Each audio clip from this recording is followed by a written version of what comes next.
Kothagudem Ramanjaneya colony TRS party 5వ ward member నవతన్ మాట్లాడుతూ మాజీ ఎమ్మెల్యే వనమ వెంకటేశ్వరరావు తనయుడు వనమ రాఘవ మీద టీఆర్ఎస్ పార్టీ అధిష్టానం సస్పెన్షన్ ఎత్తివేయడం సంతోషంగా ఉందన్నారు. నవతన్ మాట్లాడుతూ అధిష్టానానికి రాఘవ పనితనం విలువ తెలిసిందని, అసెంబ్లీ ఎలక్షన్ లో రాఘవ లేకపోవడం వల్ల ఓటమి పాలైందని గ్రహించి ఇప్పుడు మళ్లీ పార్టీలోకి తీసుకోవడం జరిగిందని, పార్టీని నడిపించే నాయకుడు లేనందువల్ల పార్టీ ఓటమి పాలైందని స్వయాన మాజీ ముఖ్యమంత్రి కేసీఆర్ గ్రహించి మళ్లీ పార్టీలోకి తీసుకోవడం వల్ల పార్టీకి బలం చేకూరుందని, మళ్లీ కార్యకర్తలందరూ అదే ఉత్సాహంతో పార్లమెంట్ అభ్యర్థి నామా నాగేశ్వరరావుని అత్యంత మెజార్టీతో గెలిపించుకుంటామని తెలియజేశారు. రమణ గారికి అందరికీ హృదయపూర్వకంగా నమస్కారాలు తెలియజేస్తున్నా.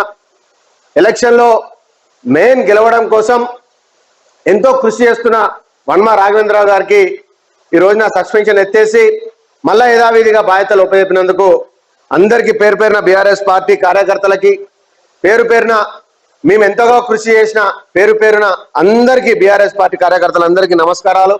అదేవిధంగా సస్పెన్షన్ ఎత్తేసిన పెద్దవారందరికీ కూడా హృదయపూర్వక నమస్కారాలని తెలియజేస్తూ, ఇలాంటి మళ్ళా రానున్న రోజుల్లో జరగకుండా నామా నాగేశ్వరరావు గారిని ఇప్పుడు మన ఉమ్మడి ఖమ్మం జిల్లా బీఆర్ఎస్ పార్టీ అభ్యర్థి నామా నాగేశ్వరరావు గారిని అత్యధిక మెజార్టీతో గెలిపించి మేము భారీ మెజార్టీతో పార్లమెంట్ లో కూర్చోబెడతామని చెప్పి భద్రాద్రి జిల్లా కొత్తగూడెం బీఆర్ఎస్ పార్టీ మేము తెలియజేస్తున్నాం. అంతేకాదు రానున్న రోజుల్లో పంచాయతీ ఎలక్షన్స్ వచ్చినా, ఎమ్మెల్సీ ఎలక్షన్స్ వచ్చినా బీఆర్ఎస్ పార్టీ అధిక మెజార్టీతో గెలిపించి మేము సీట్లలో కూర్చోబెడతామని చెప్పి తెలియజేస్తున్నా. అదేవిధంగా మేము ఏదైతే కేసీఆర్ గారు బస్సు యాత్ర పెట్టినరో మొత్తం వ్యూహం మారిపోయింది.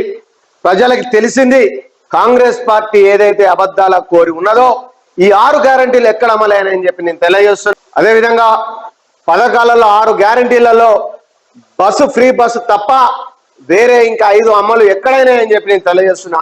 ఎక్కడైనా అమలైతే నాకు చూపించండి. కాంగ్రెస్ పార్టీ కార్యకర్తలు పేరు పేరును అడుగుతున్నా.